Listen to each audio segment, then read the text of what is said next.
Hay un empleado de 39 años al que, escúchame bien, le pagan $7 millones por caminar. Ese empleado es, al menos para mí, el mejor jugador de todos los tiempos. Messi se va a meter al área, puede armar lío, se metió, golazo, por Dios, me levanto y me voy, no hay más nada para ver.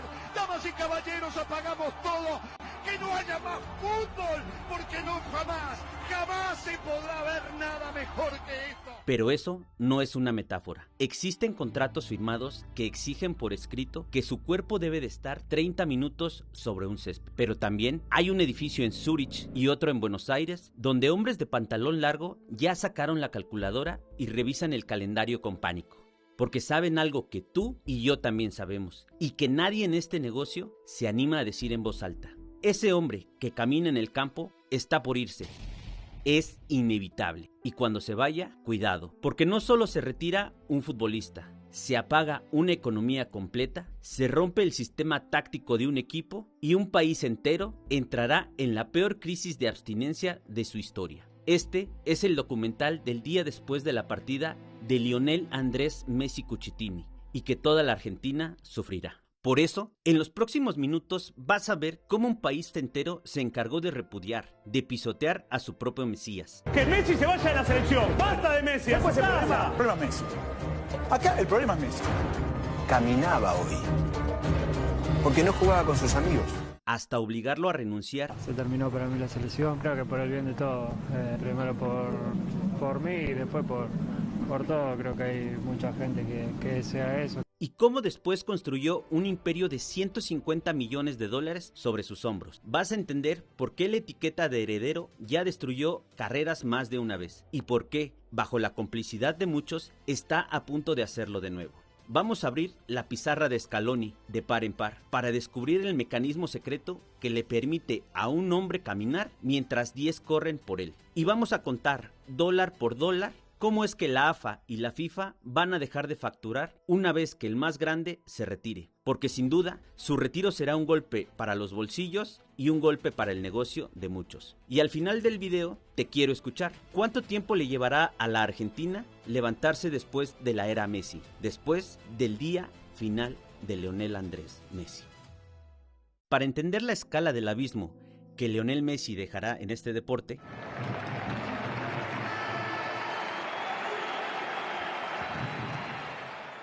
hay que volver al principio, a Budapest, a ese 2005 en donde un pibe de 18 años debuta con la camiseta de su país. Debuta con el sueño que tenemos todos los que hemos pisado un campo de juego. Ese debut trajo algo que pudo sepultar a alguien sin la fuerza mental necesaria para ser un deportista de élite. Lo expulsan antes del primer minuto. Se cuenta que esa noche, ese chiquillo llamó llorando a su casa, convencido de que jamás lo iban a convocar. El fútbol, que a veces es un guionista cruel en algunas historias, decidió que su historia con Argentina empezara con un portazo en la cara. Pero un par de golpes de vida estaban por venir, porque lo que siguió fue un calvario de 4 estaciones. Final de la Copa América en Venezuela en el 2007. Resultado, derrota.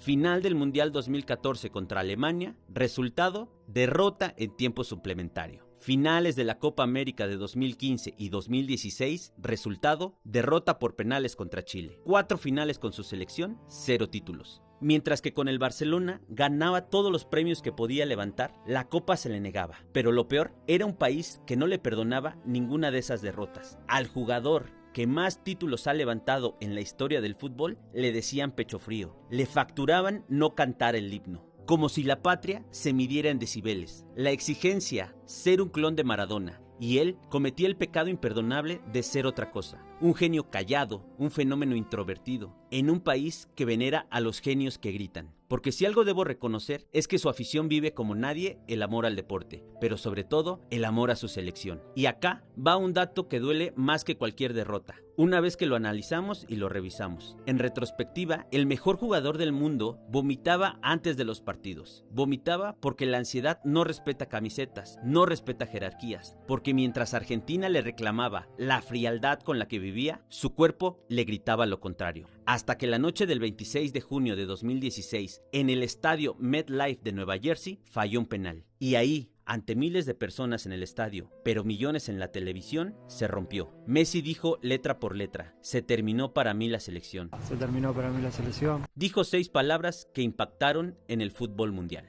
Un país entero descubrió esa noche que a los dioses también se les puede romper. Y aquí quiero hacer una pausa. Y si me escuchas desde Argentina, quiero preguntarte, ¿eras de los que pedía que Messi fuera igual a Maradona? ¿O eras de los que le metían presión extra? Pero quiero que seas sincero, porque ahora es fácil decir que no, que siempre lo apoyaron, o que todo el país lo apoyaba. Pero recuerda que el fútbol también tiene memoria. Deja tu respuesta en los comentarios, quiero escucharte. Ante todo pronóstico, Lionel volvió. Ese hombre que a sus 29 años había decidido dar un costado, volvió a su selección. Volvió porque no siempre podemos elegir nuestra cruz. Y en 2019 pasó algo extraño. Lionel Messi se enojó y denunció a la Conmebol. Peleó con todo. Mostró los dientes que su hinchada le exigía por años. Y a un pueblo criado entre injusticias y desigualdades sociales, ese gesto le encantó. Mientras tanto, un técnico interino al que nadie respetaba, al que nadie quería, Lionel Scaloni, construía en silencio algo que la prensa bautizaría con encanto y que terminaría siendo leyenda: la escaloneta argentina. El 10 de julio del 2021, en el mítico Maracaná, Argentina le gana la final de la Copa América a Brasil en su propia casa. Un golpe para acrecentar la crisis de identidad que vive el Yogo Bonito. Pero eso lo revisaremos en otro video. En ese partido, cuando suena el pitazo final, el hombre que vomitaba de ansiedad, el hombre que había renunciado años antes, cae de rodillas y se tiende a llorar. Del otro lado del televisor lloraba un país que llevaba 28 años poniendo la mesa para una fiesta que nunca llegaba. Porque primero que hace un montón de años no ganamos nada. Desde 1993 no levantaban la Copa Continental. Toda una generación nació, creció y tuvo hijos sin ver a Argentina campeona. Pasaron figuras como Riquelme, Aimar, Tevez, el Piojo López, pero esa noche, ese hombre de apenas 1,70 m alcanzó el cielo continental. Terminó el exilio, así, y aquí voy a hacer un análisis que seguramente al pueblo argentino no le va a gustar. Hoy viven un gran presente, impulsado por uno de los mejores jugadores de la historia y por una generación que ha conseguido trascender. Pero no se les olvide, también, como cualquier equipo, pasaron años y años sin ganar un título, sin levantar una copa. Y también, como ustedes se burlan por alguno de los equipos de su confederación, a ustedes les ocurrió lo mismo. 28 años sin levantar un solo campeonato hasta que llegó Lionel Messi. ¿Y por qué lo digo? No tiene nada que ver con envidia. Deseamos que Argentina, ojalá, cuando veas este video, haya levantado la 4ª copa de su historia. Pero no se les olvide también su pasado. Y como en Deporte a Muerte no hacemos estos videos para caerle bien a nadie, solamente les digo, no olviden su pasado, porque si lo olvidan, están condenados a repetirlo. 28 años sin levantar una copa. Primero que hace un montón de años no ganamos nada. Que Messi se vaya de la selección. Basta de Messi. Después el problema es Messi. Acá el problema es Messi. Y ya conoces la historia de Qatar. Ese mundial de 2022 empezó con una humillación ante Arabia Saudita y terminó con la final más dramática de la historia, uno de los finales más emocionantes de los últimos años. Incluso he escuchado a varios periodistas señalarla como la final más grande de la historia. Y en medio de todo pasó algo más importante que los goles. Lionel Messi aprendió a pelear en el barro, aprendió a contestar las agresiones desde lo mejor que sabe hacer: jugar fútbol. Porque tal parece que más vale no hacer enojar a Messi, e incluso ahí surgió su icónico anda pa' allá bobo. Eso no fue un exabrupto, fue su certificado de argentinidad. Ese fue el día que Messi se volvió respondón, y solo por ponerle algún adjetivo. Argentina por fin lo reconoció como hijo propio. Y para no hacer el video tan largo, porque aún nos falta mucho de lo que te prometí, llegamos hasta hoy, a julio de 2026. Hoy tenemos a un Messi de 39 años. El hombre que debió retirarse hace un lustro es el goleador del mundial y acaba de convertirse en el máximo artillero de la historia de las Copas del Mundo. En sus botines, la finalísima, 2 Copas América y un mundial. Y contando, porque a la fecha en la que grabamos este video, aún no se lleva a cabo la final contra España. Aún así, sea cual sea el resultado, Messi no está en la decadencia, está en el Olimpo. Porque siempre escucho colocar a Messi, a Cristiano, a Pelé y a Maradona en el mismo escalón. Y sin menospreciar a ninguno de esas 4 leyendas, y según mi punto de vista, Messi subió o está un escalón arriba, independientemente de si gana o no el mundial. Pero esta película Argentina ya la vivió. La historia de qué pasa cuando el dios se va ya tiene un capítulo anterior, y terminó con una generación entera de talentos en el diván, de talentos frustrados, de talentos olvidados, esperando a ese Mesías que les mostrara el camino. Porque revisemos la lista de candidatos. Argentina, o los fans argentinos, presumen mucho de la calidad de sus jugadores. Franco Mastantuono, del Real Madrid, equipo que pagó 45 millones de euros por él antes de que cumpliera 18 años. Un año después, es relegado en el banco, lesionado, transferible y fuera de la lista de este mundial. Alejandro Garnacho, el Chelsea pagó 40 millones de libras. Para mí, un precio algo inflado. Marcó un gol en toda la Premier y hoy está en venta, también fuera de esta lista. Claudio Echeverri, el Diablito, cedido sin minutos, fuera del Mundial. Valentín Carboni, 2 años devorado por las lesiones, fuera del Mundial. ¿O quieres que revisemos candidatos de la selección actual? Enzo Fernández, ¿llenará sus zapatos? Para mí, no creo, porque Messi a esa edad ya tenía varios balones de oro a su espalda. McAllister no juega en la misma posición, normalmente parte del medio campo, muy buena pegada, buena visión, pero no tiene la habilidad de Leo Messi. Y se suman más nombres: Almada, Lautaro, Julián Álvarez, todos ellos fenómenos. Pero la vara es muy alta. Y entonces, ¿entiendes lo que estamos viendo? ¿Entiendes hacia dónde quiero llevar el video? De todos los señalados como herederos, 4 no están en el mundial. La lupa ya los está quemando.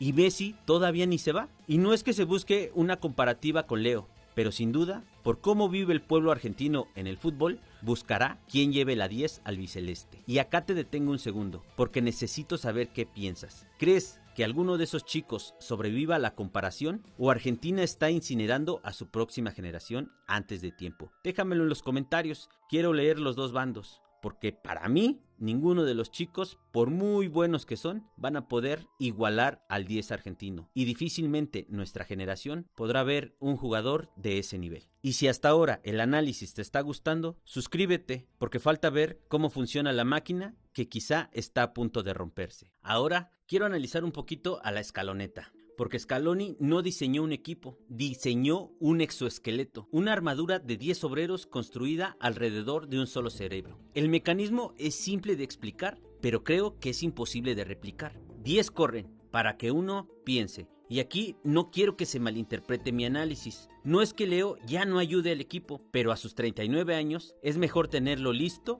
para cuando tiene que hacer un arranque, un sprint con explosión. Eso, a su edad, se consigue optimizando su tiempo en la cancha. Y tampoco digo que los otros jugadores no tengan calidad, que solamente sean correr, pero entienden que su sacrificio debe de ser mayor al jugar a la defensiva con solo 10 hombres. Porque para mí, Argentina tiene una de las mejores medias del mundial. Centrales con buena técnica y que muerden como perros. Laterales todoterreno, de ida y vuelta, box to box. Y delanteros que cualquier equipo quisiera. Lautaro Martínez, capo cañonieri en Italia, porque Argentina también tiene una banca que puede rescatar partidos. Y en cuanto a los números del rendimiento de Messi, son datos de la propia FIFA. En muchos de sus partidos, Messi solamente recorre 8,5 kilómetros y el 60% de ese trayecto los hace caminando, 4,900 metros a paso lento. Rodrigo de Paul, compañero de él en la selección y ahora en el Inter de Miami, corre normalmente 11 kilómetros y da un promedio de 136 sprint. Uno camina, el otro corre por los dos. Por eso, en broma se decía durante ese mundial que Rodrigo de Paul era su escudero, y aún así, el que caminaba fue el mejor de la cancha. Porque si como yo creciste jugando en una cancha, recordarás la típica frase que decíamos en el campo, en el barrio: para correr los caballos, la pelota siempre al 10 y paradito. Pero eso era antes. Hoy el fútbol se ha vuelto más dinámico, más rápido, más fuerte. Por eso es que quizá el 10 de antaño ha ido desapareciendo. Sobre la falta del 10 y qué fue lo que le pasó a esa posición, te invito a verlo en mi canal. Y esa es la estafa hermosa del genio. Te confunde con sus pasos, pero te castiga con milagros. Y en fase ofensiva, Argentina juega con 12. Messi aparece donde el rival no puede contarlo. ¿Por qué? Porque vale por 2. Y basta ver las asistencias que Leo puso en los partidos en donde Argentina remontó. Contra Egipto, contra Suiza y contra Inglaterra fueron pases que ni tú ni yo con la mano podríamos poner con esa precisión quirúrgica. Pero en fase defensiva juega con 10 y los obreros pagan la diferencia con pulmón. Es una monarquía táctica bien entendida. Todos asumen su rol y todos juegan el papel que les toca, respaldando al 10 argentino. Todo fluye hacia el rey, todos se sacrifican por el rey, pero el problema de las monarquías es uno solo, y lo sabe cualquier historiador. ¿Qué pasa cuando el rey ya no está? La historia tiene la respuesta y es aterradora. Brasil, después de Pelé, tardó 24 años para poder ganar un mundial nuevamente. Argentina, una vez que se fue Maradona, 28 años sin un título mayor. Los imperios futbolísticos no hacen transiciones, hacen travesías por el desierto. Y por eso repito mi comentario de hace rato, que no se les olvide al pueblo argentino que pasaron 28 años sin levantar una copa. Y acá está el dato que casi nadie está mirando, porque Messi no se va solo. Di María ya se fue. Otamendi anunció que este mundial es el último. Armani dio el paso al costado, pero a ellos los va a seguir De Paul, Paredes, Molina, Acuña y el Dibu Martínez. Toda la columna vertebral ya cruzó los 30 años. Por eso repito, Messi no se va solo. Argentina no está por perder solo a un jugador, está por perder a un vestuario entero. Su jerarquía, sus códigos, su memoria emocional. Argentina se puede quedar sin toda la generación que sabe ganar. Pero lo que sí creo es que encontrarán la manera de reinventarse, porque la forma en que los latinos y en particular los argentinos peleamos en la cancha no se ve en cualquier parte del mundo. Creo que encontrarán la forma de competir desde esas nuevas áreas. El único adulto que se queda en la casa es Scaloni. Hay un acuerdo de palabra para seguir hasta 2030, aunque todavía nadie firmó nada. A Scaloni le va a tocar la reconstrucción más difícil de la historia del fútbol argentino, y creo que esta inminente reconstrucción argentina la puedo comparar con la que han sufrido varios equipos, incluso de otros deportes. El que se me viene a la cabeza es el de los Toros de Michael Jordan. Jordan se fue y los Toros llevan años en el anonimato. Han visto pasar jugadores promesas que comparaban con el mítico 23, pero solo quedaron en eso, en promesa. Pero ¿sabes qué? La partida de Jordan no solo golpeó a los Toros, hizo que la NBA tuviera una crisis por varios años, hasta que encontraron a Kobe Bryant. Y ahora mi pregunta, ¿quién va a sustituir a Messi? ¿Kylian Mbappé? ¿Haaland? ¿Vinicius? ¿O será Lamine Yamal? Porque si la afición le duele la partida futbolística de Messi, agárrate, porque ese mismo retiro les duele a los de pantalón largo, porque seguramente les golpeará en el negocio. Empecemos por la evidencia más descarada de todas. Y recuerda, todo con datos, porque como lo he mencionado, es fácil soltar datos por soltarlos, pero esa es pereza intelectual. Y es gratis, pero no la regalamos en este canal. En abril de 2026, una empresa demanda a la AFA en Estados Unidos. ¿Pero cuál fue el motivo? Alega que pagó $7 millones por 2 juegos amistosos con una cláusula escrita y simple, que Messi debería jugar al menos 30 minutos en cada partido. Messi vio uno de esos partidos desde un palco y el estadio quedó al 23%. Solo entraron 15,000 almas. Imagínate, cobrar 7 millones por 30 minutos de un hombre. Eso no es un contrato deportivo, es la forma oficial de ponerle precio a un milagro del capitalismo. Y fíjate en los contrastes del efecto Messi, pero sobre todo, el efecto y los beneficios que trae ser campeón del mundo. En 2017, la AFA estaba quebrada y tenía 5 sponsors. Hoy, tiene 115 empresas que patrocinan principalmente a la selección. Esto les permite facturar alrededor de $150 millones al año. ¿Cómo se consigue ese milagro en 9 años? La propia dirigencia lo admitió con una franqueza escalofriante. Vendieron al mundo el plus del último baile de Messi. Vendieron la despedida por adelantado. Lo que nadie aún vende es el plan para el lunes siguiente. Vamos a ver si también están preparados en lo deportivo. Y como si el retiro no alcanzara, hay una sombra más. La justicia de Estados Unidos investiga las finanzas internacionales de la AFA, cientos de millones administrados por intermediarios bajo la lupa. Seamos rigurosos, es una investigación en curso, no hay cargos formales, pero el momento no podría ser peor. La marca, que depende de un solo hombre, está siendo auditada justo cuando ese hombre se va. Y que si no has visto mi video sobre este caso, el denominado Informe Molina, lo puedes ver en mi canal. Pero ahora subamos un piso al edificio de Zurich. La final de Qatar 2022 la vieron 1.420 millones de personas. La transmisión más vista en la historia del deporte. Pero no dudo que la cifra para la final de Argentina contra España supere ese récord, sobre todo al ser un mundial con récord en ingresos. La final seguro que no decepcionará desde lo económico. Espero que desde lo deportivo sea un gran espectáculo. En esa final del 2022, 1 de cada 6 habitantes del planeta estaba detenido mirando a un puñado de hombres buscar la gloria de un mundial, pero motivados por un solo hombre. Eso no es solo un partido de fútbol, es la misa más grande jamás celebrada del Mesías. Y el efecto es medible al centavo y en todos los céspedes que Messi pisa. Cuando debutó en el Inter de Miami, un servicio de streaming sumó más de 110,000 suscriptores en un solo día, un salto de casi 1700%. Hoy, Messi aparece en una de cada 4 campañas publicitarias del Mundial. Adidas, Michelob y las que llamamos Sabritas en México. Todos compraron el mismo rostro, compraron una parte de los botines y una parte de la espalda del 10. El propio presidente de la FIFA lo dijo en público, casi rogando que no sea el último mundial de Messi. Dijo que juegue 1, 2 o 3 mundiales más. Imagínate, cuando el dueño del circo le suplica al trapecista que no se jubile, ya sabes quién sostiene la carpa en realidad. Pero ahora, por su edad, difícilmente veo que llegue a los 43 al mundial de 2030. Pero ojo, si se logra la expansión a 64 equipos, creo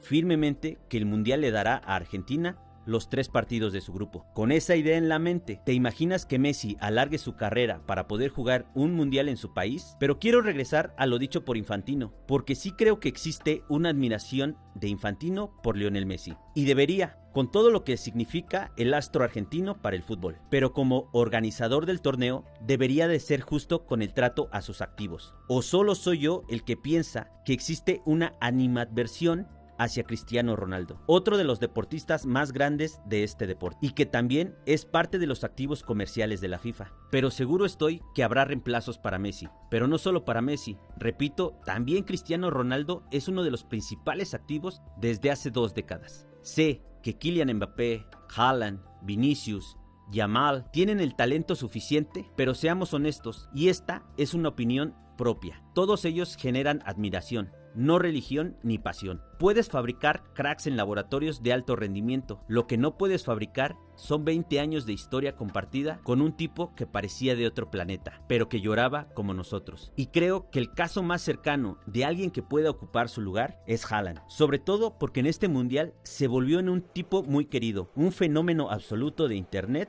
Él y su Noruega se ganaron muchos más seguidores. ¿Y qué es lo que hace que pueda rivalizar con Lionel? Su sencillez, su naturalidad, el cómo ve la vida. Y también, por si no lo has visto, analizamos el fenómeno del vikingo en nuestro canal. Puedes verlo cuando termine este video. Y ahora, el detalle que hace que todo esto parezca escrito de antemano y que te pedí que guardaras el dato del estadio. La final de este mundial se juega el 19 de julio en el estadio de Nueva Jersey, el mismo estadio donde hace 10 años Messi falló aquel penal y dijo que se terminaba la selección para él. El fútbol lo trajo de vuelta al lugar exacto de su muerte para ofrecerle la inmortalidad. Si esto fuera ficción, lo rechazarían por inverosímil, pero el fútbol es absolutamente cine, o como dijera mi compadre, es película. Por todo lo que vimos en el video, creo que la abstinencia no empieza cuando falta la droga. Empieza cuando entiendes que se está acabando. Y Argentina ya lo sabe. Por eso este mundial no solo festeja, lo atesora. Cada pase suyo se mira 2 veces. Porque hay una generación entera, la que nació después de 2005, que jamás vivió una era sin Messi. Para ellos, el día después no será tristeza, será demoledor. La FIFA perderá su misa de 1.400 millones. Scaloni perderá a su rey. Y el hincha perderá algo peor, la certeza de que pasara lo que pasara en la vida. Los domingos existía un lugar donde jugaba el mejor de todos los tiempos. Pero cuidado con enterrar a Argentina antes de tiempo. Este país ya cruzó el desierto una vez, 28 años, y volvió a ganarlo todo. La pregunta del millón no es si va a doler, porque seguro que va a doler. La pregunta es, ¿qué haces con ese dolor? ¿Otras 2 décadas de sombra buscando fantasmas? ¿O se convertirá en la primera generación que aprende a ganar sin un dios? Pero ojo, la partida de Messi no representa el fin del deporte más apasionante del planeta. Seguro estoy que encontraremos en otros ídolos, en otros genios, la forma de vivir con la ausencia del más grande.